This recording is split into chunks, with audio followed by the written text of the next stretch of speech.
एक दामो नावाचा शेतकरी होता, दामो, आमच्या लहानपणीचा दामो. आणि पूर्वी कसं असं गावामध्ये भंडारे असायचे, म्हणजे जसे आता सप्ते घालते तसे भंडारे असायचे. आणि त्या भंडाऱ्याला आजूबाजूच्या 4 गावाची माणसं जेवायला यायची, ती प्रथा होती. तर तसं जे गावामधले जे गरीब लोक आहेत का, ते गरीब लोक आहेत ना, की त्यांच्या अंगावर कपडे घालायला नसायचे. म्हणजे इतकी गरिबी मी बघितलेली लहानपणी, की ते धोतर असेल तर त्याला 4 ठिकाणी ठिगळं मारलेली, अंगात घातलेली बंडी त्याची अशी इतकाली फरुळे निघलेली, म्हणजे अंगावरती दारिद्र्य प्रचंड दिसायचं. मग ती माणसं काय करायची की गावात तर भंडारा आहे आणि आपल्याला तर जेवायला जायचे, बरोबर. आणि पहिली गोष्ट कसं होतं की आता रोज दिवाळी येईल, म्हणजे गरीब जरी कष्ट करणारा मजूर जरी असला तरी त्याला आता खायला बऱ्यापैकी मिळतं, किंवा ते आपण खाल्लं पाहिजे हे त्याला कळतं. पूर्वी तसं नव्हतं. हे लग्न भंडारा जर असला ना तर लोक त्याची वाट बघायचे, कधी येतंय कधी येतंय. लग्न एखाद्याचं गावातलं असलं तर त्या लग्नाची वाट बघायची, लोक ते खायसाठी लोक हे करत, बरोबर आहे का. तर तशी एक परिस्थिती होती. मग ती वाट बघायची दिवसभर, त्याची लेकरं ते अशी जी लोक आहेत ते, तर कधीपर्यंत दिवस कधी मावळतोय. आणि दिवस मावळल्यानंतर मग हे काय करणार, अंधार पडल्यानंतर त्या अंधारामध्ये लाईटी नसायच्या ना पहिल्या, त्या अंधारामध्ये हे जेवायला यायचे. मी त्यावेळेस खूप लहान असेल, समजा एक 5-6 वर्षाचं असेल, पण मी ऑब्झर्वेशन करायचो. मग कालांतरानं काय झालं माहिती आहे का, की ते माणूस अचानक गायब झाला. गायब म्हणजे ते आम्हाला कधीच दिसला नाही पुन्हा गावात, म्हणजे त्याच्या वस्तीवर दिसला नाही, कुठं आजूबाजूला दिसला नाही. आम्हाला वाटलं असेल गेला असेल वा मजुरीसाठी कुठल्या दुसऱ्या परगावी, एखाद्या दुसऱ्या जिल्ह्यात कारखान्याला वगैरे, काय तेवढंच कळत नव्हतं काही. पण नंतर तुम्हाला सांगतो की म्हणजे मी माझं शिक्षण झालं, पूर्ण झालं, सगळं झालं. आणि नंतर एक दिवशी ते दामू माझ्याकडे भेटायला आला, बरं, भेटायला अचानक. मी आश्चर्यचकित झालो ना, इतक्या वर्षानंतर दामू परतला म्हणून. आणि तेही गावात मला भेटायला आला. आलं लक्षात. फरक एवढाच होता की मी माझं कसं होतं की मी जे गरीब असो श्रीमंत असो, ज्या माणसाकडं समजा माया दया प्रेम आपुलकी आहे त्यांना बोलायला मला आवडायचं. आणि मी त्यावेळेस कधी मध्ये जाता येतात जनावराकडे जाताना त्यांना 2 शब्द बोलायचो. त्याच्यामुळे त्यांना माझ्याविषयी आपुलकी होती म्हणून ते मला भेटायला आले बीडला. आणि बीडला आल्यानंतर ते म्हणले किंवा माझा मुलगा मी आता इथे शिकायला टाकतो हॉस्टेलला, तर त्याला भेटायला आलतो. मला कोणीतरी सांगितलं म्हणजे तुझं घरी ते मी भेटायला आलो, बरं का. मग मी म्हटलं आता काय चालू आहे तुमचं, काय नाही काय. मी म्हटलं माझं मजेत चालू आहे आता मस्तपैकी. मी म्हणले आता सगळे मुलं माझे सेटल झाले, आता म्हणले संघर्ष माझ्या जीवनातला संपला, गरिबी संपली, बरं का. आणि एवढ्या वर्षानंतर ते दामुने मला ते सांगायला लागले अभिती त्याची. तर ते म्हणले अभिमान, म्हणले मला माझीच एक दिवशी लाज वाटली म्हणले गावात त्यावेळेस, की मी ठरवलं की आता इथून पुढं कुठल्या माणसाला भेटायचं नाही आणि गावात सुद्धा सार्वजनिक कार्यक्रमाला जायचं नाही. मग त्यावेळेस म्हणले की मी माळ रानावरती राहायला गेलो, की ज्या माळ रानावरती माणसंच त्या काळात येत नव्हती. मी माणसांचा संपर्क तोडला. आणि मग म्हणले माझ्याकडं भांडवल काहीच नव्हतं, शेतीत पेरायला बैल नव्हती, पेरायला बी नव्हतं, बरोबर. म्हणजे इतकी वाईट परिस्थिती होती. तर मी 2-3 शेळ्या घेऊन त्या कुठं गेलो, माळावर राहायला गेलो. मग माळावर राहायला गेल्यानंतर म्हणले माळावरची जमीन पण माझी नव्हती, पण त्या जमिनी पडीक होत्या सगळ्या. तर मी त्या जमीन मालकाला म्हटलं की मला माळावर राहायला जायचं आहे, मला तिथं जनावरं सांभाळायची, तुमची जमीन मला द्या. त्यांनी सहज दिली, कारण तिथं कसं होतं की काही नव्हतंच ना साधन. राहावं म्हणले, तुला राहायचं आहे तिथं राहा. मग तिथं राहायला लागलो म्हणले. मग राहायला लागल्यानंतर तिथं कोप केली, दगडाची कोप. आणि त्या कोपीमध्ये मी, माझी लहान पोरं आणि बायको त्या आदिवासीसारखं राहायला सुरुवात केली. म्हणजे जात्यावर दळायचं आणि तिथं खायचं राहायचं. आणि रात्रीच्याला त्या माळावरती माणूस नाही, चितपार पाखरू नाही, मग लांडगे हिंस्र प्राणी आहेत. तर रात्रभर म्हणले आम्ही दोघा नवरा बायको त्या 2-3 शेळ्या होत्या का, त्यांना राखण जागायचं म्हटलं, जागून रात्र काढल्या.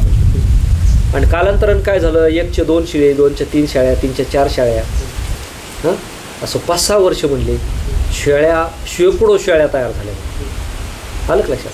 आणि त्या 5-6 वर्षात मी कधी गाव बघितलं नाही, कधी कुठल्या जत्राला गेलो नाही, कुठल्या कार्यक्रमाला गेलो नाही, कुठल्या नातेवाईकाला समोर गेलो नाही, कारण लाज वाटायची म्हणले. आलं लक्षात.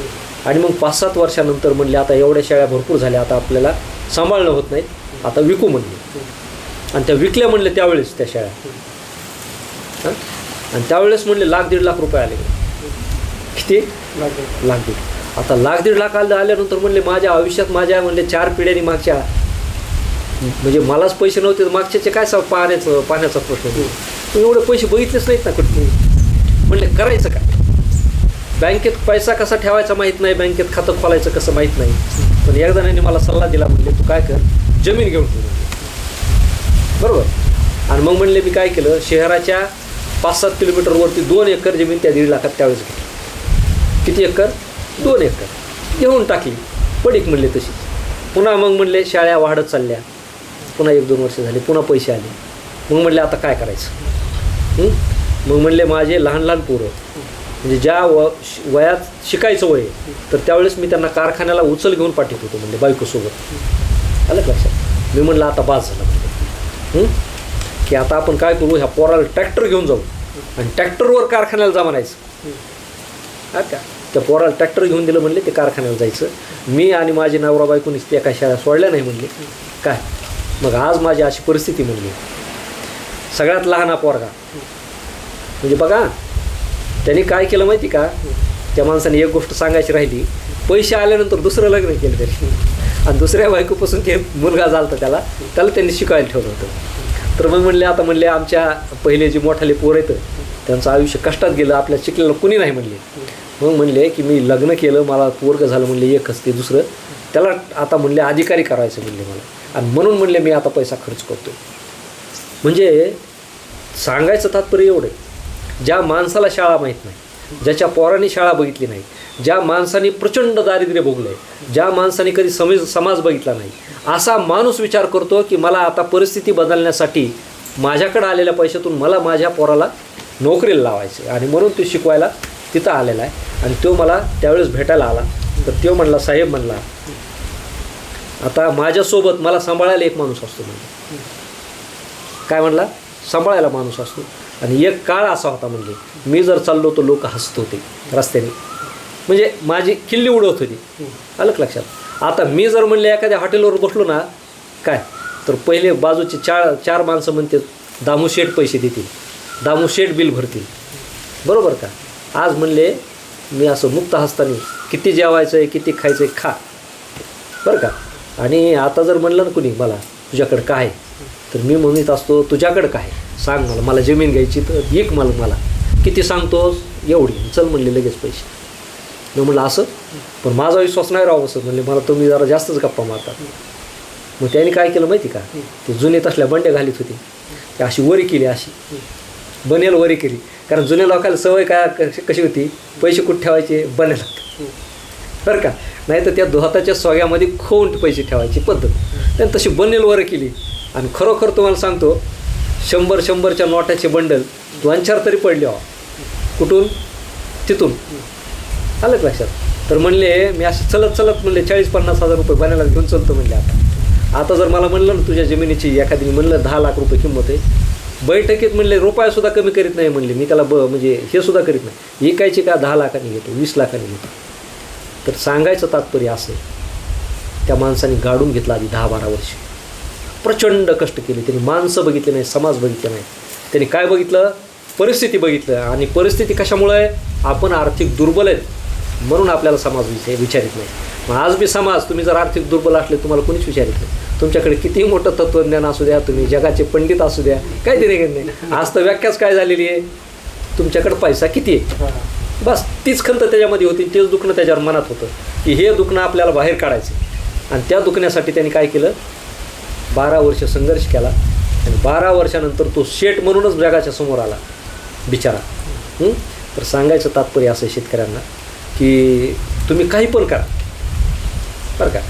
एकदा काय करतो माणूस, कापूस घेतो, कापसात लोक म्हणले का लय पैसे भेटतात, कापूसच लावू सुटतो.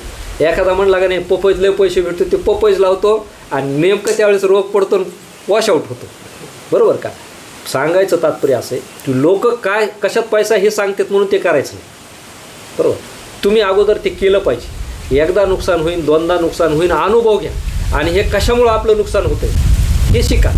काय पण अनुभवासारखं शिक्षण नाही, अनुभवासारखं ज्ञान नाही काय. आणि अनुभव तेव्हाच भेटतो आणि त्यातून ज्ञान तेव्हाच भेटतं जेव्हा तुम्ही संघर्ष करायला सुरुवात करता. म्हणून संघर्ष केल्याशिवाय तुम्हाला काहीच मिळणार नाही. लोकांना काय मिळालं हे बघत बसू नका.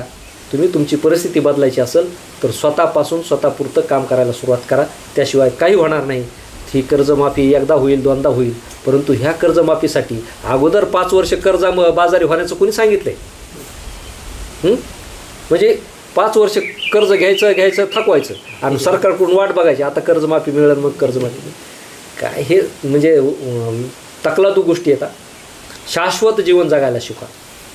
शाश्वत गोष्टी ह्या टिकाऊ असतात आणि जे शाश्वत आहे तेच पिढ्यानपिढ्या टिकतं, नाहीतर ते तात्पुरतं असतं, पाण्याचा बुडबुडा, आज आहे उद्या नाही. अशा गोष्टीतून आपला म्हणजे एकतर तुम्ही समाज बदलू शकत नाही, स्वतः बदलू शकत नाही आणि काही करू शकत नाही. म्हणून हे वय वायाला घालू नका, वर्ष वायाला घालू नका. माणसाच्या जीवनामध्ये संघर्षाचे वर्ष हे फक्त 15 वर्ष. 15 वर्षच तुमच्या जीवनामध्ये तुम्हाला बदलता येतात. हे 15 वर्ष एकदा हातातून गेले की तुम्ही पूर्ण आयुष्य आणि येणारी पिढीसुद्धा बदलू शकत नाही. म्हणून आहे त्या वेळेचं सोनं करा, आहे त्या वेळेचा सदुपयोग करा. कारण वेळ ही सोन्यासारखी आहे. सोन्यासारखं जगा, सोन्यासारखं राहा, एवढंच मला म्हणायचं आहे. धन्यवाद. धन्यवाद.